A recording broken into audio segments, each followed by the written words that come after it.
imagine having like all of the, basically everybody has stuff they love about their work and stuff they hate. Even, the most questionable jobs. Even somebody like who drives a dumpster truck, right? The cool part is being on the back, hopping on the truck and riding around, right? There's obviously some things that are not cool about the job, but like every job has good stuff and bad stuff. If you could automate the bad stuff with AI, with agents, you could do the stuff you love, make way more money than anything. I think Naval Ravikant said this, that he believes that there's going to be a billion companies. Instead of like, corporates with 100,000 people, everybody will have like 1, 2, 3 people teams that are doing something specific, something they really believe in and they want to do. And with AI, you can, automate stuff over the process that would take you hours otherwise. For example, if you want to watch a long podcast, you can take the transcript, put it into something like ChatGPT and get the bullet points in 2 minutes, right?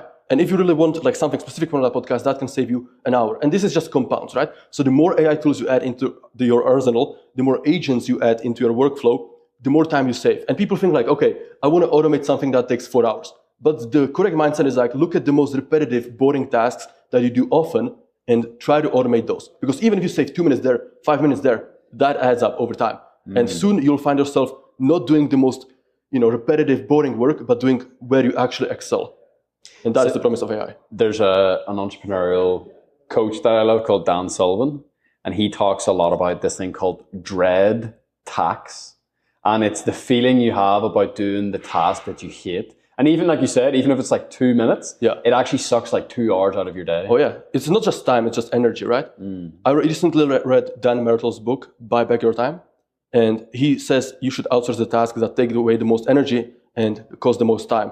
Basically the low leverage work that you hate doing. So people always think about time. This takes a lot of time. But if you love doing it, then, times go by fast. But if you hate it, like accounting, taxes, or whatever, then that's going to drain you for the entire day. And then when it comes part to something you love doing, you might not have that energy that you would otherwise have. And I think like with AI, even simple automations, even simple as just using ChatGPT. Most people are still not using ChatGPT. They have like 100 million active users. There's 8 billion people on Earth. That's like roughly 1% of people are actually using it. So like, it's crazy. Even if you're just using ChatGPT, you're early. That's crazy, because I feel like ChatGPT is like oversaturated by now. But most people still haven't heard of it. If we went on the street right now and asked 50 people, most people would say, what? It's like, in the entrepreneur tech circles, people know it, but outside of it, it's like, and ChatGPT is just the tip of the iceberg. I mean, the AI iceberg goes way deeper than that. So. Oh, I like what you kind of mapped out there, because there is like a lot of fear around AI. Like AI is going to steal all of our jobs, and like people want to like protest and like rebel against it. But the picture you painted, where it's like, no, AI is going to steal the worst parts of your job so that you can actually do more of the high leverage, creative, inspiring, passionate things that you want to do.